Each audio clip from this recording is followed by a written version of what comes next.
Destructive Phase. Match yang pertama kali ini. Match yang kedua di game pertama di mana Pahlevi sudah menutup Fanny untuk serang Persik. Dan sedangkan di sisi dari kanan udah ada Joy yang tidak akan dilepas untuk para pasukan dari Aura Fire. Fanny dan juga Joy yang memang tadi kami udah sempat bilang ini udah momen-momen shifting juga di mana para jungler yang biasanya memakai assassin ini udah mulai kembali lagi dengan adanya emblem baru juga yang sudah mulai hadir dan bahkan kemungkinan Fanny dari seorang Persik bisa aja kita lihat. Kita ngeliat match satu Fanny dari Super Ken kembali. Kemungkinan besar itu bisa juga terjadi dari sisi RRQ namun akan ditutup oleh Aura. Lebih respect dan tentunya respect band ke arah Franco sebagai pick over dari seorang Naomi. Yes. Wah ini kebetulan ya second picknya lagi diunggulkan banget. Karena yang pertama Fanny-nya udah dibuang, Franco-nya juga udah dibuang. Tapi kalau misalkan kita melihat dari kubu Aura Fire, mereka juga bisa menutup untuk satu hero yang akan menjadi combo yaitu adalah Angela. Itu dia. Sebenarnya bisa aja RRQ langsung mengamankan Link Angela di fase pick untuk pertama kalinya. Tapi dengan Angela dibuang berarti untuk saat ini mereka harus mempertimbangkan hero apa yang akan mereka bawakan. Yes, karena mungkin ada satu perhatian yang bisa kita lihat kalau misalnya permainan agresif dari Persik yang akan dikombinasikan dengan Angela itu tersebut itu akan cukup berbahaya. Karena aku lihat Persik walaupun dia kemarin tidak bermain di MPL, dia bermain di MDL, ternyata insting membunuhnya dengan assassin dia masih tinggi sekali loh Profesor. Killernya ya. Insting killernya tuh kacau loh menurut gua. Dia beberapa turnamen pre-season kemarin, bener-bener dia tuh bener-bener masih punya insting killer yang tinggi menurut aku. Walaupun terkadang tidak terlalu maksimum dengan gameplay dia. Mungkin karena scene dari MDL sendiri mungkin tidak ini banget ya. Tidak terlalu sekeras dari MPL sendiri. Tapi Uranus di sini yang kemarin juga sempat dibawakan sama Aura di game kedua ketika mereka bertemu dengan Dewa dan kelihatan di tangan Kimura. Ini yang menjadi Uranus yang bahkan di menit ke-10 aja udah cukup menyebalkan sih, Be. Iya, balik lagi dengan tempo permainan cepat berarti harus digarisbawahi. Teman-teman dari RRQ lebih fokus sama early game mereka, memperkuat bagaimana lini mereka mungkin dengan Cloud dan juga Kaja yang diamankan terlebih dahulu. Naomi, Kaja, dan Cloud win rate tinggi dari Skylar. Wow, ini bahaya banget sih menurut aku. Karena bisa dibilang dari Aura udah mulai harus memikirkan gimana caranya mereka mengantisipasi pergerakan dari split push seorang Cloud-nya Skylar. Karena Skylar itu adalah perbandingan Cloud yang safe. Dia pemain Cloud yang safe, walaupun punya beberapa item cukup tinggi. Tapi Cloud dia itu akan bermain lebih ke arah laning phase, split push. Dia bakal main samping, bakal main objektif. samping. Kalau misalnya kita bilang dia wingman, oke dia wingman. Karena balik lagi, permainan lane jauh bagi Cloud, apalagi ketika dia memegang penuh kendali itemnya, nggak akan ada yang mampu untuk menyentuh dia nantinya. Battle Mirror Image Blazing Duet yang ada bisa solo kill. Iya, kemungkinan malah bisa dibilang dengan permainan yang cukup hati-hati dari seorang Skylar ya. Ini bisa jadi satu hal yang perlu diwaspadai juga oleh Aura. Dan kalau ngelihat Hayabusa, kalau kita agak sedikit pergerakan dari sisi permainan Persik, kita bahas dari ini Persik ya. Persik itu dulu bermain Hayabusa dan sangat kuat banget, tapi kita lihat ada Naomi sedikit, first place Real Cup Season 2 Falcon, posisi M4 dengan Falcon juga di posisi yang kurang cukup baik, dan dia juara 1 M4 World Championship Myanmar Qualifier dengan Falcon. Nah, Profesor, kita kan dulu pernah mensandingkan, dulu memang tuan muda sekarang kita manggilnya, udah gak bisa Bayi Macan lagi kan. Tuan muda ini waktu itu head to headnya dengan Bayi Alia. Nah, dulu head to head compare-nya adalah Persik sangat kuat dengan Hayabusanya. Albert dengan Link-nya. Itu dia. Iya, jadi yang mungkin bisa kita saksikan di sini adalah salah satu dynamics terhadap seorang Persik. Melihat reason history dia itu adalah salah satu player Hayabusa yang cukup gawat permainannya. Plus dia juga tahu gimana caranya permainan dari Hayabusa ini dilawannya. Dan bisa maksimal. Tapi kalau kita melihat sedikit, gak cuma Persik ingat yang pernah bermain dengan Assassin seperti Hayabusa. Tapi kalau kita mungkin melihat dari list-list Assassin, masih ada Benedetta yang bisa dibawakan entah oleh Banana atau bahkan Persik itu sendiri. Betul. Mengingat bagaimana Persik pertama kali muncul, dia membawa Benedetta dan bahkan dia mainnya benar-benar liar sekali. Liar sekali sampai ke belakang-belakang dan itu insting yang ternyata gak turun ya. Iya. aku agak cukup menarik di situ. Kenapa? Karena terkadang orang kalau misalnya Apalagi dia roamer, dia mantan roamer dulu. Iya. Dia mantan pemain roamer yang artinya dia tahu kalkulasi. kapan masuk, Kapan masuk dan mundur. kapan keluar. Seperti itu mungkin perhitungan yang sangat-sangat diperlukan bagi para pemain jungler. Ya, performanya cukup masih stabil dari Versik sendiri untuk Assassin ya, tapi Arlott akan ditutup memang respect juga dengan seorang Banana. Apakah Benedetta yang tadi sempat dibilangin sama KB ini bakal muncul, tapi Naomi tentunya ngelihat dengan adanya Franco yang udah ditutup sama Aura. Kita juga bakal melihat apakah Natalia di sini masih bisa untuk muncul di sisi dari RRQ sendiri. Melihat memang Hayabusa dari seorang Fan di sini yang kemungkinan kalau Natalia dilepas RRQ mereka bisa mengamankannya. Wah, kesimpulan quotes dari Hai ya, yang dimana adaptasi itu penting banget. Apalagi dia sekarang jadi roamer dan kebetulan hero-nya belum muncul. Yes. Iya kan? Yang sekarang akan dimunculkan. Sekarang akan dimunculkan, dia akan bermain seperti apa kita bakal melihat. Karena kalau Oke. ngomongin dari 3 yang muncul ini agak cukup individual. Opsinya ada Grok, Kufra, menurut aku ya. Dan sisanya mungkin ada beberapa hero yang akan dijadikan dia sebagai salah satu damage. Dan itu dia Kufra. Karena ada Pakito juga di sebelah kanan dari kubu RRQ dan Beatrix, hero dari Kabuki. Sama-sama 2 player yang sangat kuat dengan hero-nya masing-masing. Aha. Beatrix power di Kabuki, Cloud power di Skylar. Tinggal satu hero lagi.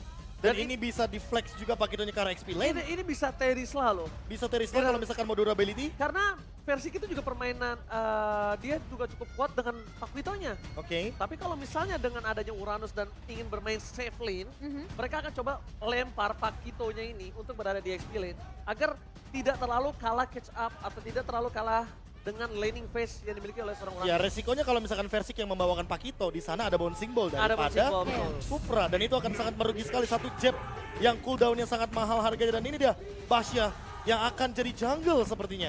Yes, Baxia akan menjadi bulan-bulanan warga pertama.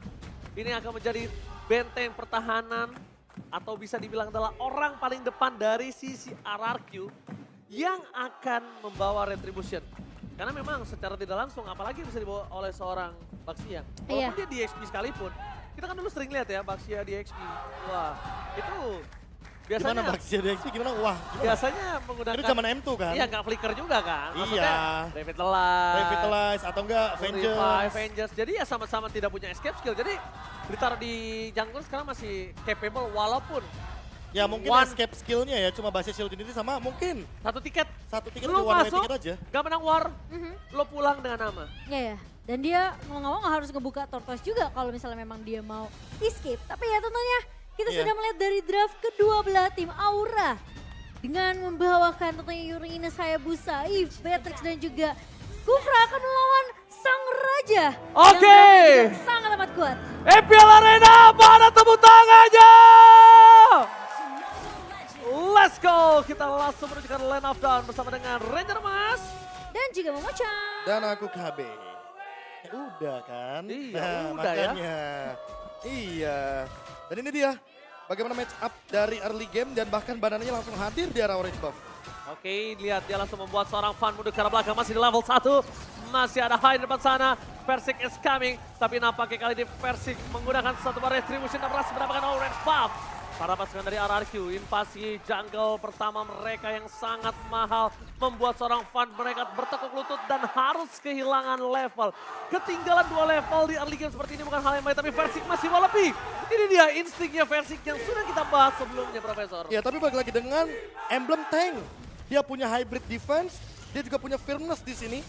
Ini makin banyak lagi hybrid defense yang didapatkan oleh Versik tentunya. Total berarti 10 tambah 6, 16. Dari awal game aja dia udah punya.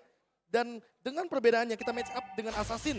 Yang dimana untuk sekarang Fan membawakan Weapon Master. Artinya apa? Artinya Aura Fire memaksakan game ini agar bermain sampai dengan menit 20. Alright, Hai di sana menutup pergerakan dari seorang Naomi. Mundur ke arah belakang, one by one situation. Skylar versus Kabuki. Sama-sama gold lane yang luar biasa kali ini. Poking damage terjadi. Profesor, melihat permainan Skylar seperti ini, apakah ini akan ada perubahan template permainan dari seorang Skylar, Momochan? Kemungkinan bisa sih, kelihatan pergerakan yang cukup agresif, tapi Versik masih mau lebih sepertinya. Dan Fan terkena Petrify. Petrify! Tidak dipakai Rafeve-nya, masih ditahan begitu saja. Karena Rafeve yang penting di sini mungkin ada di tangan dari Versik ketika dia harus bergelut mendapatkan turtle tanpa adanya retribution. Ini cukup menarik ya dari versi karena dia bawa ke arah tentunya conclusive blast, dia bawa firmness juga dan bahkan dia sampai bawa ke arah season hunter untuk bisa dapetin lagi-lagi farmingan pattern yang bakal well farm banget dari awal ini Be. Ya dan balik lagi untuk asuransi early gamenya aja dia bawa emblem tank. Ya. Yang biasanya rata-rata mungkin bawanya emblem fighter atau basic common. Tapi untuk saat ini kita melihat bagaimana agresivitas yang seolah tidak akan ada henti-hentinya. Dan tadi kalau pertanyaan dari Ranger Mas, Skylar mau tidak mau mengikuti tempo Iya, dari ikutin Versik dan tempo. Naomi-nya. Karena kalau ketinggalan dia yang bakal kena fall off sendiri. Bener, karena ini bukan permainan Skylar, dia poking di early, apalagi dia tahu dia tidak memiliki item. Di depan sana ada Clay, bakal mundur ke arah belakang, memberikan sedikit pressure, berhasil mendapatkan cold buff, membuat seorang fan baru level 4 kali ini. Purple buff akan coba diinvasi habis-habisan. Blessing duet untuk clear minion saja, ada High di depan sana, Versik berhasil mendapatkan purple buff-nya kembali. Recurring tas dikeluarkan oleh sang tuan muda. Dan bahkan Kabuki pun tumbang di area atas. Ini baru pertama kali aku melihat Skylar bermain dengan tempo secepat ini, seagresif ini. Dan meskipun kita ngelihat tidak terlalu overcommit ya. Tapi pergerakan dari Naomi pun tidak terhenti begitu saja. Bahkan Skylar mendapatkan platingan yang begitu banyak. Full platingan untuk seorang Skylar, Prof. KB. Langsung ada perbedaan gold yang signifikan sekali. 2.500 di menit yang ketiga. Dan kalau kita lihat dari Van dia stay di level yang keempat tentu bakal berat banget juga buat High. Karena mau nggak mau dia bakal plus 8, dia nggak bisa beli ROM item karena dia pemegang retribution. Dan ini mungkin yang mau kita lihat dari sebenarnya Cloud ya. Waktu di match sebelumnya dengan Quantum Charge, ini yang harus dilakukan nggak sih, Be? Iya, permainan cepatnya. Betul. Poke damage berani, yang penting escape pakai Battle Mirror Image karena dia punya BMI. Dan buat sekarang Skylar melakukan hal yang serupa. Hal yang tadinya mungkin di match pertama itu tidak dilakukan oleh Marky. Oke, tapi satu hal yang mungkin harus diperhatikan. Hayabusa di arah late game akan menjadi bahaya. Dan ini tugas RRQ, apakah dia mampu bisa membawa game ini ke arah early atau mungkin di arah metode late game Aura yang akan mengganas dan bahkan menenggelamkan sang raja. Tapi aku belum melihat juga pergerakan dari Clay yang terlalu signifikan dengan satu buah Raw Wave ya. Mungkin terkecuali dengan satu buah Petrify tadi ke arah Van yang dimana first blood-nya memang sempat didapatkan oleh RRQ sendiri. Tapi Kimura, baru aku ngomongin Clay, sudah kejadian. Langsung Kimura berhasil dimakan begitu saja Skylar. Untungnya dia berhasil mendapatkan satu buah absorb damage karena dia harus bertahan di arah top lane dengan ada keganasan 3 player dari Aura Fire. Dan masih ada retribution sekarang. Masih ada retribution. Invasi lagi. Bakal coba dihajar, Tyrannus dikeluarkan oleh High. Di all-in begitu saja, Naomi still survive. Dibalikan kembali keadaan dan bahkan High akan menjadi korban. Kali ini di depan sana para pasukan dari RRQ ingin membalaskan kembali keadaan dan Rena Lapate from Kabuki gagal. Berhasil menenggelamkan High di depan turretnya sendiri. Dan tidak tumbang dari Naomi kali ini namun Versik menangkap Van yang lagi diam-diam mencuri ke area purple. Kali ini Kusidoro mulai dibuka kah? Belum ternyata. Masih ada satu buah shadow kill dari seorang Van namun sepertinya akan disimpan begitu saja. Tapi Banana tiba-tiba dia flicker Ranger Mas. Dan bahkan hilang. Banana berhasil memancing satu buah shadow kill. Dan Van berhasil kehilangan satu sosok yang sangat mahal. Harusnya ada sosok Purple Buff yang bisa diinvasi oleh para pasukan RRQ di belakang sana. Blessing Brand from Skylar. Berhasil mendapatkan satu buah point kill tapi untuk Clay bukan salah Skylar. Dan invasinya terus berfokus ke area gold lane kali ini dari RRQ. Sementara Versik mencoba untuk menangkap High dan Petrify. Lagi dan lagi dari seorang Clay Ranger Mas. Kapten terbaru dari RRQ, Clay berhasil menenggelamkan High di depan sana. Adu retribution terjadi dan mungkin kali ini akan dimenangkan oleh Versik kalau misalnya ada objektif turtle. Kenapa? Karena levelnya Profesor KB. Iya, levelnya ini terlalu fall off banget. Level 9 dari Versik, unggul 3 bahkan untuk saat ini. Dan kalau kita melihat dari Clay 501 ini hampir 100% kill participation. Semua rotasi di leading sama Clay dan lihat Versik hanya membadani saja. Hanya melakukan zoning out saja. Pergerakan 5 man dari RRQ sampai Aura Fire masih belum mendapatkan satu poin kill pun di sini. Oke, di depan sana langsung ada invasi kembali terjadi menuju ke arah orange buff yang dimiliki oleh para pasukan Aura Fire without retribution, tanpa retribution. Wah, ini turtle-nya mau dilanjutin lagi. Turtle yang ketiga mau perfect turtle plus. Kalau misalkan Lord-nya tanpa ada mistake, tanpa ada kesalahan, kayaknya Versik bakal mendapatkan level ke-15-nya sebelum menit yang ke-10 bahkan. Oke, kalau misalnya kita lihat ini permainannya cukup disetir oleh Clay ya. Clay yang mungkin di roster yang sebelumnya, dia tuh tidak terlalu bermain setir seperti ini. Biasanya dipegang oleh Finn. Kalau misalnya kalian sadar, dan kali ini dengan permainan roster yang berbeda, Naomi mencoba mengikuti gameplay dari seorang Clay. Kalau misalnya Profesor dan juga Momochan sadar, tapi lihat Naomi di depan sana, mencoba untuk menutup, Tarles dikeluarkan, dapatkan, Rafim dia gagal. Satu ball point silahkan coba didapatkan, Naomi still survive. Tapi tidak akan terlalu lama, blessing duet from Skylar.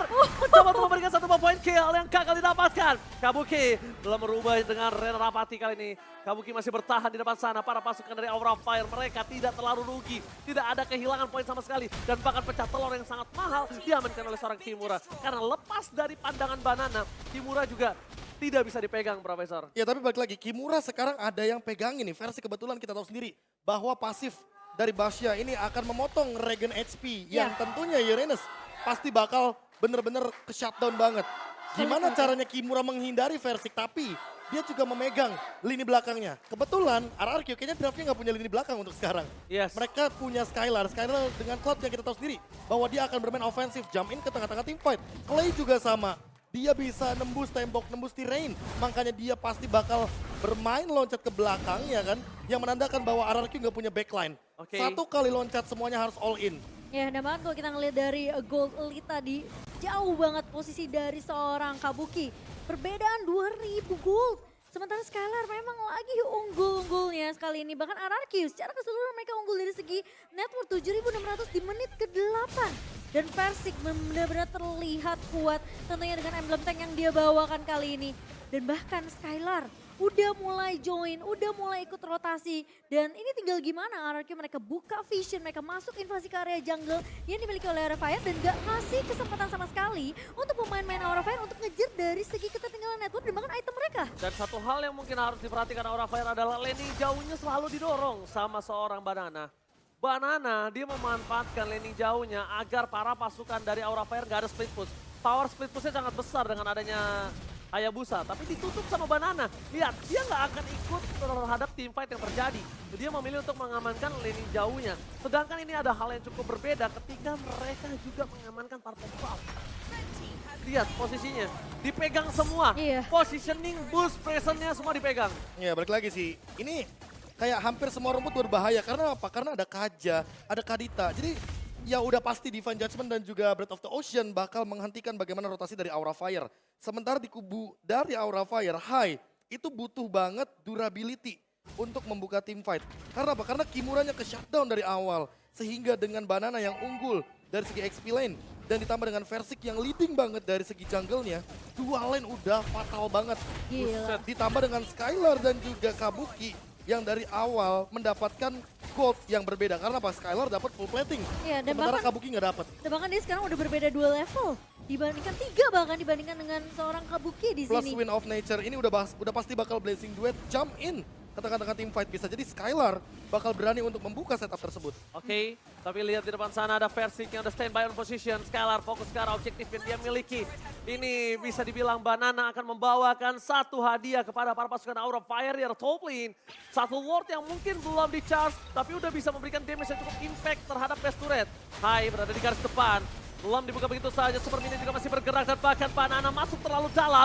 Bakal coba dipaksa, Shadow Kill dikeluarkan. Banana membawa Van hampir saja ke para pasukan dari Aura Fire. Tapi lihat, di sana ada Defense Judgment yang menghentikan pergerakan dari Kimura. Namun masih bisa melakukan defense tentunya dari Aura Fire. Setelah satu momentum yang hampir juga dimaksimalkan oleh seorang Naomi, namun hanya Kimura saja yang tumbang. Banana. Ini permainan yang mungkin aku bisa bilang RRQ mereka menaikkan tempo permainan mereka dengan begitu cepat.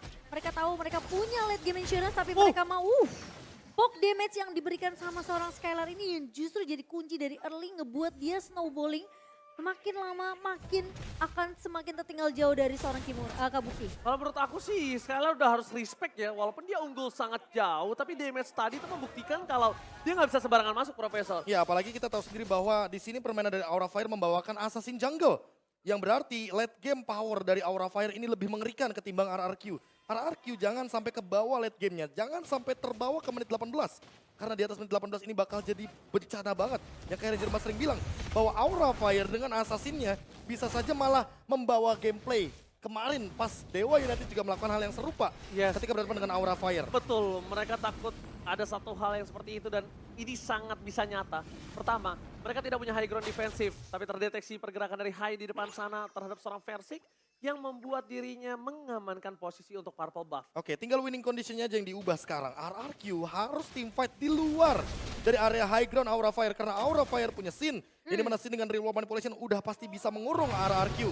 Aura Fire kebalikannya, gimana caranya menahan late game ini agar menjadi kenyataan. Fun perlu level 15-nya dan gimana caranya untuk mencari level 4 tersebut ya kan. 4 gap level ini, ya mau tidak mau harus melakukan defense tanpa harus terpick off. Dan yang paling penting adalah gimana caranya Skylar jangan sampai loncat ke arah kotakan di world manipulation dibuka oleh seorang Sin nanti di area team fight-nya. Karena Lord tentunya tidak akan bisa di kontes oleh pemain-pemain dari Aura Fire. Mereka melepaskan begitu saja karena lagi-lagi ketertinggalan dari segi network. Level kali ini membuat aura mereka kalau memaksakan team fight tentunya mereka bisa saja terwipe out. Dan kalau bisa aku bilang, Momo-chan, tadi kan bilang jangan sampai termakan sama real world manipulation ya untuk Skylar. Kalau aku kebalik, Skylar nggak boleh keluar sampai real world manipulation dibuka. Ya itu maksud aku sayang. Gitu. Jadi dia tunggu buka baru masuk gitu. Bilang dong. Jangan kemakan dong. Oke, tapi kita lihat di mana para pasukan dari RRQ mereka mengungguli 12.000 gold difference. Ini adalah gold yang sangat jauh. Lord sudah bisa untuk mengamuk menuju ke arah base turret yang dimiliki oleh para pasukan dari Aura Fire. Red Rapati from Kabuki membuat Skylar terkena sedikit damage yang cukup berbahaya. Kimura gak bakal bisa menahan damage terlalu sakit. Tapi Banana stable position itu hanyalah betting belaka. Mencoba untuk memberikan stun terlebih dahulu. Naomi bakal coba defense seperti gagal. Berhasil dihindari. Dan bahkan kali ini blessing duet tidak ada. Para pasukan dari RRQ kali ini masih menahan blessing duet dari seorang Skylar. Masih coba ditahan begitu saja. Memberikan fokus terhadap base turret. Kabuki masih terbuka dengan sangat bebas. Tapi para pasukan dari RRQ mereka mendorong di 3 lane dan hilang. Knockout strike surprise adalah blessing duet from Skylar. Men-zoning out para pasukan Aura Fire dan RRQ memenangkan game yang pertama. Permainan yang begitu sangat amat meyakinkan dari tim RRQ. Di game yang pertama, hampir bahkan aku bisa bilang celahnya itu hampir nggak ada, Be. Iya, karena balik lagi ketika kita melihat bagaimana kehadiran dari rotasi yang cepat, Baxia benar-benar menjadi penentu di game kali ini. Dan rotasi tersebut tidak lepas dari Clay dan Naomi yang membaca situasi kalau orange buff adalah satu target objektif yang utamanya diamankan oleh seorang Fan. Banananya udah datang tiba-tiba. Banananya datang, udah bakal ketutup di sana farmingannya. Karena apa? Karena banananya udah level 2 duluan. Cut lane yang benar-benar menjadi jawaban. Karena ketika Kimura yang tidak melakukan pergerakan tersebut, yang biasanya kita melihat Kimura kalau dengan Uranus bakal motong lane.